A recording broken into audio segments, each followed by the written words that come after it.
His shadow fell over Yukime. And with that shadow came fear. She curled inward on herself, tail tucking between her legs. "Don't let him see me. Please don't let him see me. I don't want to die."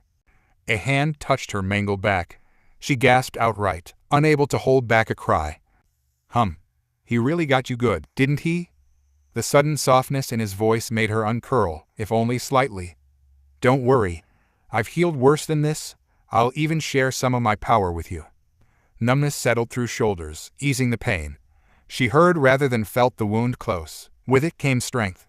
Her heart wavered, trembled, leaped into her throat now as strong hands took her shoulders and eased her upright from her mother's broken body. A tiny tremor rattled her quivering frame as a calloused hand brushed snow from her hair. "Mother." No need to cry. She still couldn't see her savior properly, given that she was sprawled against his back. But she didn't miss the faint rumble of amusement that trickled through his chest. "She's alive." Yukime's heart just about stopped. "She is." Just barely. A tan hand made a pinching gesture just shy of her right eye. Her heart's barely beating. "Here, just let me close that wound and—" Getting garbled pitifully in the background. No. Why hadn't he attacked? Yukime tried to turn her head, but that same hand steered her back. "Don't say her name. You've lost that right." Curiosity got the better of her last and pivoting. She looked the other way. She finally saw her savior. She didn't even have the strength to look away. She could only stare in awe. The snow fell around them. Whiskered cheeks dimpled down at her in a small smile framed by bright eyes and blonde hair. His eyes were hidden beneath those blonde bangs, but even as she looked on, revealing them, they were blue, bright like the heavens above, utterly beyond her and getting entirely. She could see why. He'd made a comment about foxes earlier. And those marks on his face. Did he have some beast blood in him perhaps? He didn't appear to possess the features of a therianthrope like herself, and yet she felt compelled to ask. "Who are?" "SHHH." He pressed a finger to her lips, stifling the words on her tongue. "I'm really not supposed to be way out here, so pretend you didn't see me, eh?" Yukime managed a trembling nod as she acquiesced to him, still in shock. And then he handed her a knife. "Do you want revenge?" Her eyes locked onto the sharpened blade. Swept back to get now, in the snow. Her former fiancé was a quivering mess amidst the drifts, clutching his ruined face with one hand, blindly using the other to drag himself in the direction of their voices. Small wonder he hadn't tried to attack. He could not with wounds like those. He would never open his eyes again. There he lay, unable to defend himself in any meaningful fashion. The object of her hatred was weak, vulnerable, just as she had been only moments before. He'd tried to kill her. She'd loved him, had been willing to give him her everything, and he'd tried to kill her. Didn't he deserve the same? Yukime took the knife from her baffling blonde, grasping it in both hands, closed her yes and She hesitated. He should suffer for what he's done. Her nameless savior considered her for a moment. Perhaps he should. Getten went terribly still where he lay. Yukime strode over to him. She couldn't help herself. Anger gave her limbs wings. Her knife flashed out in a clumsy swing, carving into his face and taking an ear. Getten recoiled with a yowl. She didn't let him. The second he jerked back, she stepped behind him, grabbed him by the hair and set the knife to his throat. He froze. Had she always been this strong? How was she able to restrain him so easily? She looked back to her blonde savior. He flashed her a thumbs up. Thoughts for later, she supposed. Recovering herself, she glared down at Getten once more. "I want you to remember this moment." She hissed in him remaining ear. "Live, knowing I could have killed you." He babbled something she couldn't comprehend, and then, "I only wanted." She dragged the knife closer, creating a shallow slice against his skin. "I don't care what you wanted," she snarled at him, fangs flashing. "You ruined everything. I wanted to be with you. Once. I wanted you more than anything in the world." It hurt to say that, more than he'd ever know. "Now, I only want to see you crawl on his belly for the rest of his days, knowing you failed to kill me and my mother." He garbled out what might have been an apology. It only hardened her heart. The flames in her heart fanned further. "I want you to exist in constant fear, life knowing that I could have killed you today, and that someday I will." Her knife traced his jugular slowly, with delicate care.